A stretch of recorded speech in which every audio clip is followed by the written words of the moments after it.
Perkenalkan, nama saya Stefan Simanjuntak dengan NPM D1A023043. Dalam video ini saya menyampaikan materi dan soal sebagai bagian dari pemenuhan ujian akhir semester untuk mata kuliah intervensi dengan kelompok dengan dosen pengampu Ibu Rosi Elvini Siregar, SOS MKSOS.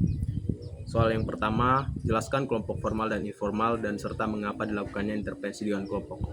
Kelompok formal merupakan suatu kelompok yang terbentuk yang memiliki struktur tugas dan aturan yang dibuat untuk menciptakan hubungan dan keteraturan antara anggota kelompok agar dapat mencapai tujuan secara efisien. Kelompok informal yaitu suatu kelompok yang tidak memiliki struktur dan aturan yang resmi. Secara umum, kelompok informal terbentuk karena adanya pertemuan antar anggota kelompok yang berulang kali yang didasarkan oleh pengalaman dan kepentingan yang sama. Dan mengapa dilakukan intervensi dengan kelompok? Intervensi dengan kelompok dilakukan untuk meningkatkan keberfungsian individu dalam kelompok. Karena intervensi dengan kelompok dilakukan untuk meningkatkan keberfungsian sosial individu, karena dalam intervensi kelompok efektif dalam menangani pertumbuhan dan meningkatkan keberfungsian individu antar anggota kelompok. Dan kita masuk ke soal kedua. Jelaskan bagaimana mengidentifikasi suatu masalah dalam kelompok. Kerja sosial harus memahami berbagai aspek dinamika kelompok seperti komunikasi, hubungan antar anggota kelompok, dan proses pengambilan keputusan karena masalah seringkali timbul berasal dari komunikasi dan hubungan yang tidak baik dalam anggota kelompok. Kelompok pekerja sosial juga dapat berperan menjadi fasilitator untuk memfasilitasi diskusi terbuka antar anggota kelompok agar dapat membantu anggota kelompok dalam mengungkapkan masalah yang sedang dihadapi sehingga dapat pekerja sosial mengidentifikasi bentuk masalahnya dalam kelompok. Yang ketiga, jelaskan bagaimana cara memotivasi kelompok dan apa peran pekerja sosial dalam kelompok. Untuk memotivasi suatu kelompok secara efektif, penting untuk memahami dinamika psikologis dan sosial dalam kelompok tersebut. Langkah pertama adalah menciptakan iklim yang mendukung seperti rasa saling percaya, keterbukaan, dan solidaritas antara anggota kelompok. Seseorang pemimpin atau fasilitator harus mampu membangun kepercayaan melalui komunikasi yang persuasif dan memberikan contoh sikap positif. Selanjutnya, penting untuk mengidentifikasi dan menyesuaikan tujuan kelompok dengan kebutuhan dan harapan anggota. Ketika anggota merasa bahwa tujuan kelompok juga mencerminkan tujuan pribadi mereka, maka motivasi intrinsik akan tumbuh secara alami. Motivasi juga dapat ditumbuhkan dengan meningkatkan rasa memiliki terhadap kelompok melalui pembagian peran yang jelas, keterlibatan yang aktif dalam pengambilan keputusan, serta pengakuan terhadap kontribusi individu.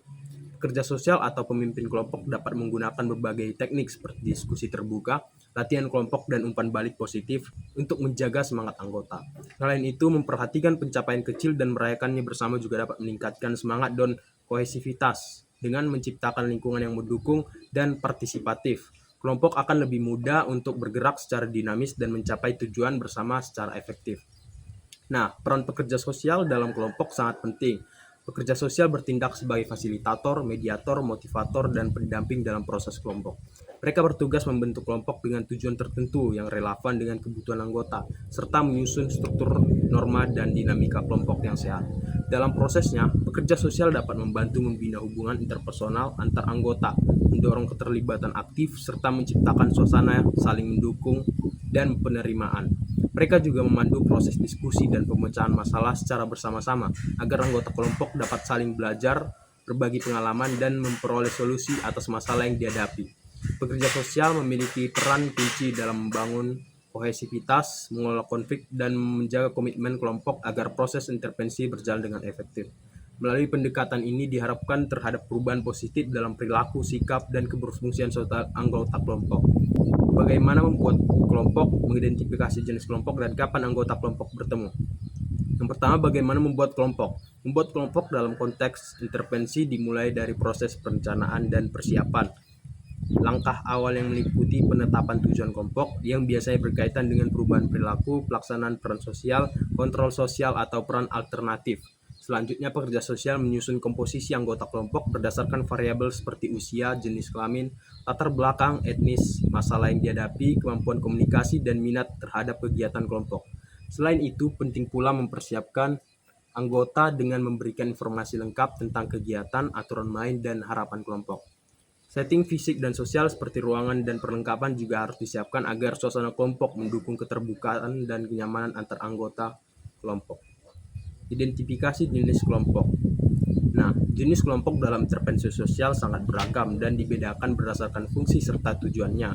Beberapa kelompok yang umum digunakan dalam pekerja sosial meliputi kelompok edukasi, kelompok terapi, kelompok konseling, kelompok dukungan atau support group, kelompok psikoedukasional, kelompok rekreasional, kelompok bantu diri, kelompok pengambilan keputusan, dan kelompok sosialisasi. Pemilihan jenis kelompok disesuaikan dengan kebutuhan intervensi dan permasalahan yang dihadapi oleh anggota kelompok. Misalnya, kelompok terapi digunakan untuk menangani masalah berat, emosional berat, sementara kelompok edukasi digunakan untuk meningkatkan pengetahuan dan keterampilan tertentu. Nah, berikutnya kapan anggota kelompok bertemu? Pertemuan kelompok biasanya dirancang dalam jadwal yang konsisten, tergantung pada jenis intervensi dan kebutuhan anggotanya. Dalam tahap persiapan, pekerja sosial dan anggota menyepakati waktu pertemuan yang memungkinkan bahwa semua pihak berpartisipasi secara optimal. Pertemuan ini dapat berlangsung mingguan atau 2 mingguan sesuai kesepakatan kelompok dan dilakukan di tempat yang telah dipersiapkan. Selain itu, frekuensi dan durasi pertemuan juga mempertimbangkan tujuan kelompok dan dinamika antar anggota kelompok agar proses intervensi berjalan efektif dan berkesinambungan.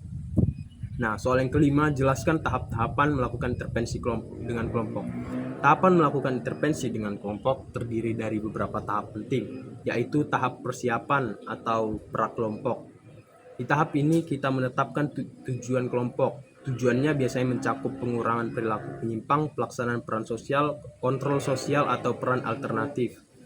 Nah, yang berikutnya menyusun komposisi kelompok berdasarkan usia, jenis kelamin, etnis, jenis masalah, kemampuan komunikasi, dan minat anggota. Nah, yang berikutnya mempersiapkan anggota, memberikan informasi tentang kegiatan, aturan main, dan ekspektasi dari keikutsertaan mereka. Dan berikutnya mempersiapkan setting fisik, sosial, ruangan, atau alat bantu visual atau fasilitas pendukung lainnya terhadap kelompok. Nah, tahap berikutnya masuk ke tahap awal. Tahap awal merupakan tahap di mana anggota kelompok menjalani fase pengenalan. Biasanya terjadi kecanggungan dan kecemasan. Fokusnya pada pembangunan kepercayaan dan norma kelompok, dan pemimpin kelompok mengenalkan struktur kegiatan dan membangun rasa aman psikologis. Nah, masuk ke tahap peralihan atau transisi. Pada tahap transisi ditandai oleh resistensi konflik, ujian terhadap otoritas pemimpin, dan eksplorasi peran. Pemimpin kelompok membantu anggota mengatasi hambatan emosional dan meningkatkan keterbukaan. Nah, berikutnya tahap kerja atau aktif produktif. Pada tahap ini kelompok mulai fokus pada tujuan dan tugas, di mana terjadi pertukaran ide, dukungan antar anggota, dan perubahan perilaku. Pemimpin berperan sebagai fasilitator dan bukan dominator. Tahap terminasi atau penutup. Tahap ini merupakan tahap akhir guna mengevaluasi proses dan hasil kelompok, mendiskusikan tentang pengalaman selama sesi berlangsung, serta memberikan umpan balik dan mengantisipasi perubahan pasca dilakukannya intervensi. Nah, sekian penjelasan soal dan jawaban untuk pemenuhan ujian akhir semester dengan mata kuliah intervensi dengan kelompok. Saya Stefan Simanjuntak. Apabila ada salah kata dalam video ini, saya memohon maaf. Sekian dan terima kasih.